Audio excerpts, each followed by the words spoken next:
గుంటూరు జిల్లాలోని నారా లోకేష్ క్రీడా ప్రాంగణంలో ఉన్నటువంటి Mangalagiri premier league 2 cricket tournament ప్రారంభమైంది. ముందుగా ఎన్టీఆర్ విగ్రహానికి నివాళులర్పించిన తర్వాత పోటీలను ప్రారంభించారు. ఈ కార్యక్రమంలో తెనాలి శ్రావణ్ కుమార్, మహ్మద్ నసీర్ అహ్మద్, ఎంఎస్ రాజు, నందా, అబద్దయ్య, స్థానిక టీడీపీ జనసేన నాయకులు పాల్గొన్నారు. లోకేష్ జన్మదినోత్సవాన్ని పురస్కరించుకొని Mangalagiri premier league 2 cricket tournament నిర్వహిస్తున్నట్లు వారు తెలిపారు. గెలుపొందిన విజేతలకు 2,50,000 రూపాయల బహుమతులు ప్రదానం చేస్తారు. అందరికీ ఈరోజు మంగళగిరి కాన్స్టెన్సీలో నారా లోకేష్ గారి సౌజన్యంతో ఒక క్రికెట్ టోర్నమెంట్ పెట్టడం జరిగిందండి. దాదాపుగా మేము ఒక 70 టీంలు వస్తాయి అనుకున్నాం.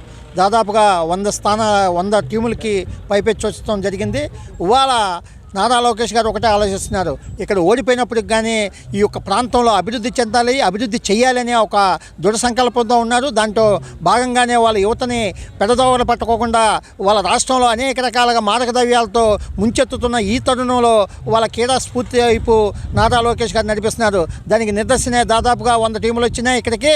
అందరూ కూడా క్రీడా ప్రాంగణంలో చక్కగా ఆడుకుంటూ వాళ్ళందరూ కూడా ఎంజాయ్ చేస్తున్నారని చెప్పి ఈ సందర్భంగా తెలియజేస్తున్నాం. ఎందుకంటే వాళ్ళ పెడదోవలు పట్టుకోకుండా వాళ్ళ క్రీడా స్ఫూర్తితో ముందుకెళ్తే భవిష్యత్తులో వాళ్ళకి అనేక రకాలుగా జాబుల్లో కానీ లేకపోతే ఏదన్నా ఇంకో దాంట్లో వాళ్ళకి బెనిఫిట్స్ వచ్చేలాగా ఉంటాయని వాళ్ళ నారా చంద్రబాబు నాయుడు గారు కానీ అదేవిధంగా లోకేష్ గారు కానీ సమాజాన్ని అభివృద్ధి చేసే దాంట్లో ముందుంటారంటానికి ఇది నిదర్శనాన్ని కూడా ఈ సందర్భంగా తెలియజేస్తున్నాం. దానికి ప్రత్యేకంగా వాళ్ళ ప్రతిపక్షాలు చదువు అధికార పక్షం చదువుతుంది, మేము అది చేసాం ఇది చేసాం, వాళ్ళ టోర్నమెంట్ పెడుతున్నాం అన్నారు. వాళ్ళు ఎక్కడ పెట్టారో ఏం పెట్టారో కూడా తెలియని పరిస్థితి. వాళ్ళ డబ్బులన్నీ కూడా రాష్ట్ర ఖజానా మొత్తం కూడా ఖాళీ అయ్యే పరిస్థితి కనబడుతుంది.